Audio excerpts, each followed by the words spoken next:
So recently I stumbled upon a game released sometime mid to late 2020 and it really struck a chord with me and I just kinda wanted to make a video talking about it. No review or anything like that, just share this game I had a good time with and hope to spread the word about. Tanuki Sunset is a fairly straightforward game. You're a longboarding tanuki whose goal is to finish the trail and be on the cover of Fish magazine. You've got the support of your family and friends as you take your board and head down a seemingly infinite stretching road. The gameplay is just as straightforward as the plot, as you can only go forward, steer, jump, and drift.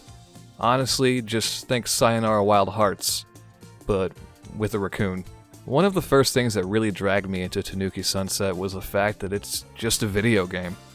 It might not make sense, and it's hard for me to put it into words really, but Tanuki Sunset is just a video game-ass video game.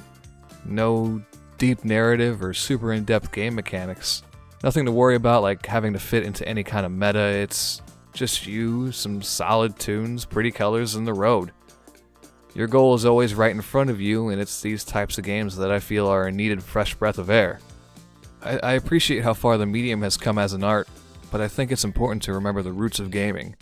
Sometimes it gets really hard to escape from reality for a bit when you get into something too heavy, even if it is well made. I actually find it pretty funny that I can get tired of a game using the 80s neon outrun futurism aesthetic, and then suddenly go back to enjoying it with an entirely different game. Tanuki Sunset just makes the outrun aesthetic feel so warm and welcoming. It certainly helps that the lo-fi OST that's in the game matches it really well. Lo-fi can be pretty spotty even as someone who enjoys the genre. It can all just sort of sound the same sometimes, but it's just distinct enough in Tanuki Sunset that it's not a problem. I think that the biggest reason I feel a connection to Tanuki Sunset is the core message that can be found in the gameplay and not just a small narrative that accompanies it. Life can be quite the journey. It's rough and smooth and long but short and never really takes you in a straight line. Just like in real life, there are piles of garbage, cars, and giant rocks in the way.